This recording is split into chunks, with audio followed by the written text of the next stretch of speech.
오늘 말씀은 이제 우리가 금요일, 토요일, 주일 지나면서 좀 많이 바뀌긴 했는데 내용은 이렇습니다. 미가라는 사람이 있었고 이 사람이 지나가던 레위 사람을 자기 집에 제사장으로 삼아요. 그리고 이제 동시에 그 집안에다 우상을 만들고 그 우상 신상을 절하고 예배를 드리는 중에 있었는데 단 지파의 사람들이 이렇게 돌아다니다 보니까 그 집에 그 제사장도 있고 또 미가가 만든 신상도 있는 거예요. 그래서 그걸 다 뺏어가지고 그걸 다 빼앗아가지고 자기네들끼리 한 지파를 만들어 버리는 거예요. 자, 그 과정에서 미가가 가서 따집니다. 신상, 내가 만든 신들과 제사장을 네가 빼앗아갔으니 내게 남은 게 뭐냐, 어떻게 해서 나한테 이렇게 하느냐. 그러자 이탄 자손이 뭐라고 하냐면 함부로 우리한테 까불지 말아라. 죽고 싶냐, 죽기 싫으면 그냥 조용히 가만히 있어라, 이렇게 이야기하는 거예요. 그래서 이제 이탄 자손이 오늘 말씀에 나오는 것처럼 그 베드르홉 가까운 골짜기에 성읍에 자리를 잡습니다. 보니까 설명이 어떻게 되어져 있어요?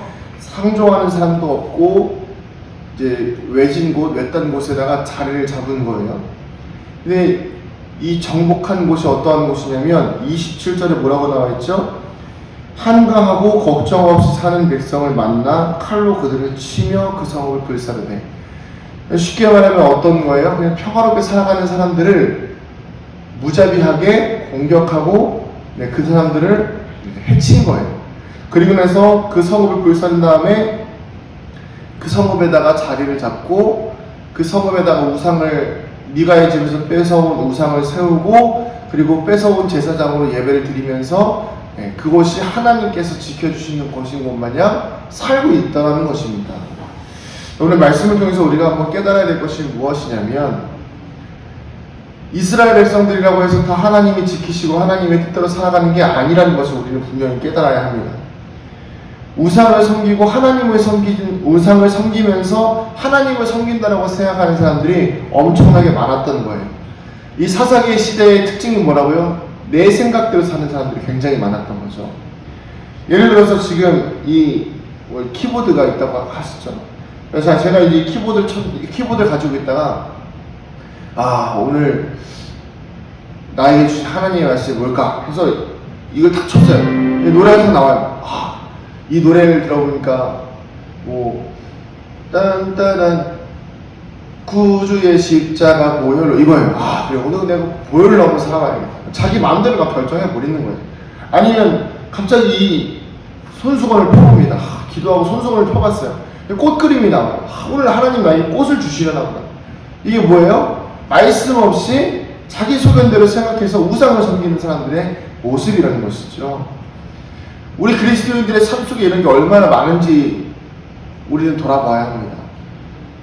물론 하나님께서 우리에게 여러 가지 모양으로 여러 가지 사인들로 우리에게 보여주실 때가 있지만 그것의 핵심은 무엇이 있어야 될까요? 말씀이 있어야 되고 기도가 있어야 되는데 기도도 하지 않고 말씀도 보지 않으면서 오로지 뭔가 현상만 쫓아다니는 사람들.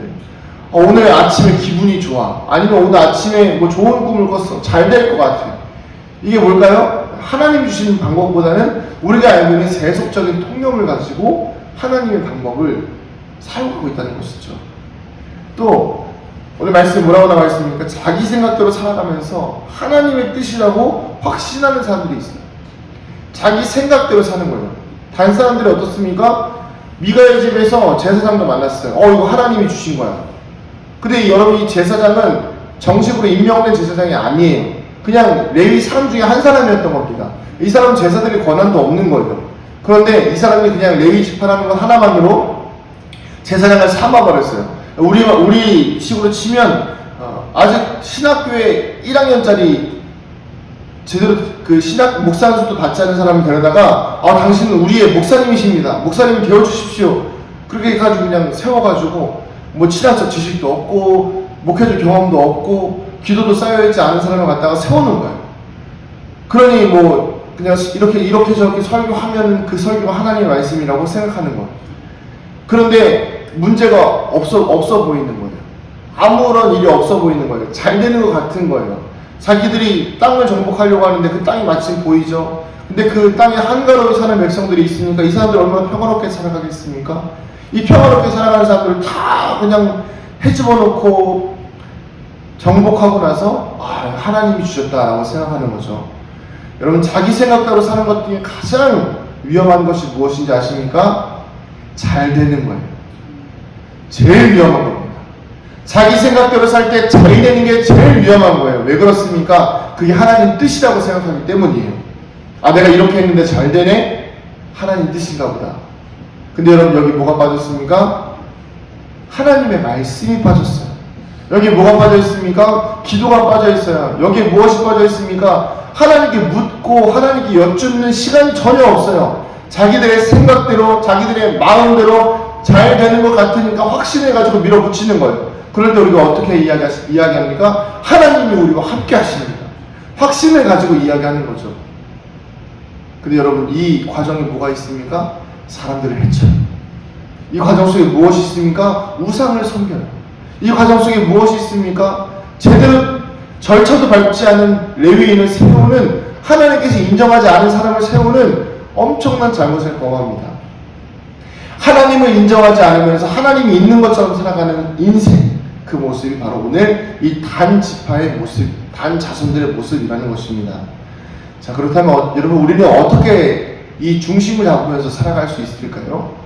어떻게 해야 하나님의 말씀과 또 이 단 자손의 단 지파들처럼 자기 생각대로 살면서 내 하나님의 뜻이라고, 잘되는 다 하나님의 뜻이라고 생각하면서 살지 않는 오류를 범하지 않을 수 있을까요? 그것은 바로 말씀의 본질을 떠나지 않아야 하는 것입니다. 말씀의 본질. 여러분, 제사장의 본질, 제사장은 누가 세운 겁니까? 하나님이 세우신 거죠. 그 제사장의 본질을 흐려서는 안 되는 거예요. 현상의 본질을 흐려서는 안 되는 것이 바로 이 말씀이 주시는 은혜라는 거예요.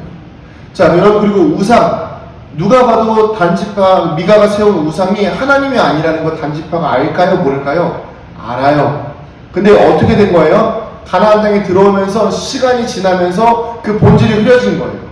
광야에서 이스라엘 백성들이 우상을 섬겨서 금송아지 만든 사건을 이스라엘 백성들이 알까요? 모를까요? 알아요. 근데도 우상을 만든 거예요. 어떻게 된 거죠? 본질을 흐려버린 거예요.